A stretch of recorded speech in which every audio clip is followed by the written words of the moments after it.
Hello there. Those looking to get away from it in foreign climes this Christmas might see their flight plans thrown into chaos.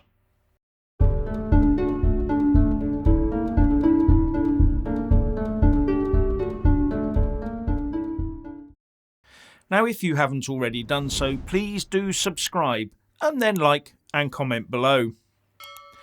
Planning to fly out of the UK this Christmas? Well, that could turn into a nightmare once the border force strikes start.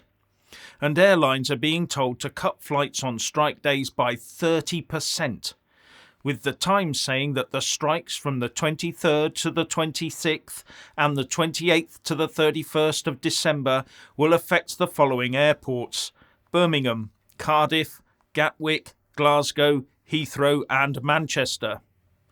Now, Border Force are not well regarded by many of us now because of their activities in the Channel, where they basically let anyone in. Sorry, not let them in, but invite and escort them in. But while the winter weather might deter the incomers in late December, they can now probably waltz across on a ferry or a plane if Border Force are absent. I just hope that's not the case. The Home Secretary, Suella Braverman, said, "It's very regrettable that they have made this decision to potentially strike over critical times in the run-up to and following Christmas and the New Year. If they go ahead with those strikes, there will be undeniable serious disruption caused to many thousands of people who have holiday plans. I really want to urge people who have got plans to travel abroad to think carefully about their plans because they may well be impacted." Well, having holidaymakers' plans impacted is exactly what the strikers want, and they want the anger of the people directed at the government. And as I said in my video this morning, it's the military that will be the ones to probably suffer most out of this. Something the Education Secretary Gillian Keegan acknowledged when she said of the armed forces on Radio 4 that get paid less than the strikers they're standing in for and can't strike themselves. They have a sense of duty. They don't have a right to strike either. They don't strike. Duty to our country is what our military do. Yes, and the military were given a well below inflation pay rise of just 3.75% for the privilege. Now, what gets me is that the left are saying these public sector workers haven't been getting proper pay rises since the Tory year dot, and that they've fallen huge percentages behind where they should be. You know what? That just shows that their unions have been very lax in the last however many years at getting their paying members the pay rises they say they deserve. Isn't that their job? Isn't that why the union bigwigs get all that dosh? What have they been playing at all this time? Or have they been content to let it slowly build up, in the hope of a Tory government trashing opportunity to present itself? Just like this one has. Now, Labour's answer to all of this is to scrap the Tory union and strike rules. But if Labour does get into power and the Tories haven't met the union demands, and Labour scraps the union strike rules, then unless they are prepared to sign off for the taxpayer to fund huge pay rises, then their Labour administration will be the one coming in for strike after strike after strike. And Number 10 does claim that the current demands from unions would cost each household £1,000.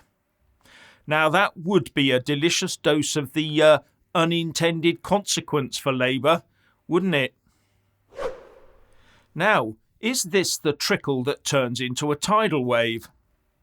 A Tory councillor, David White, has resigned as the South Yorkshire area chairman of his Tory party, and said he'll be standing at the next general election for Reform UK in Barnsley.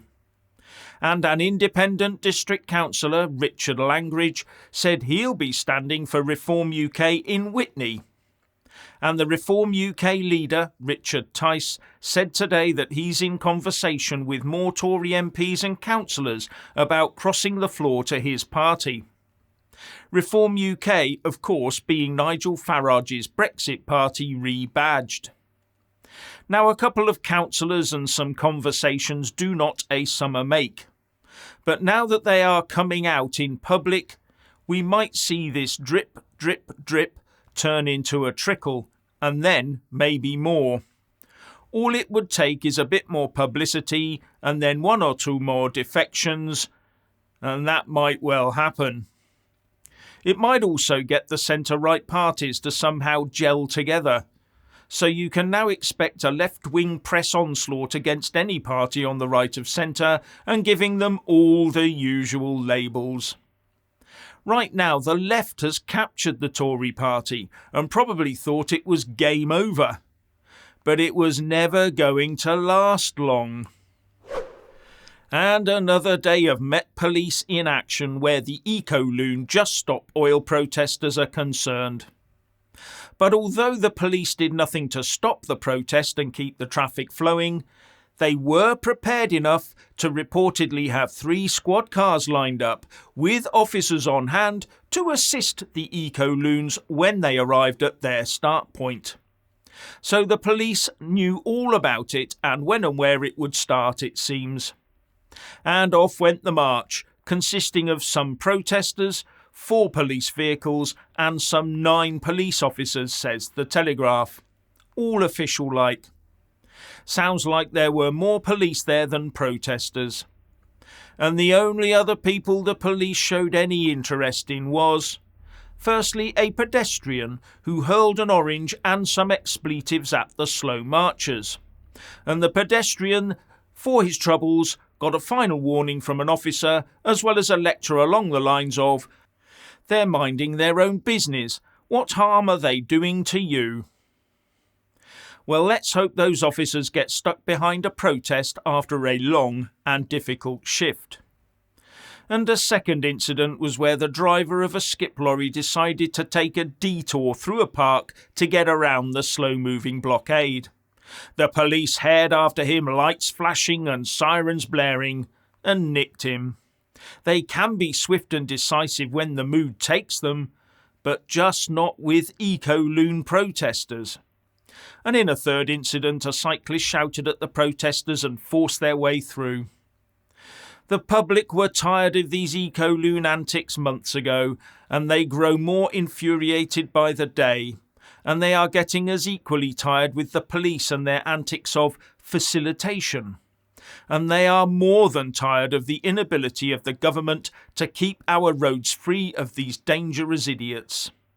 Yes, OK, the police are worried about being sued due to some loophole or other, where there's no clear definition of when an event is a serious enough disruption to warrant them stepping in. And we know they'd be hammered in the courts over it.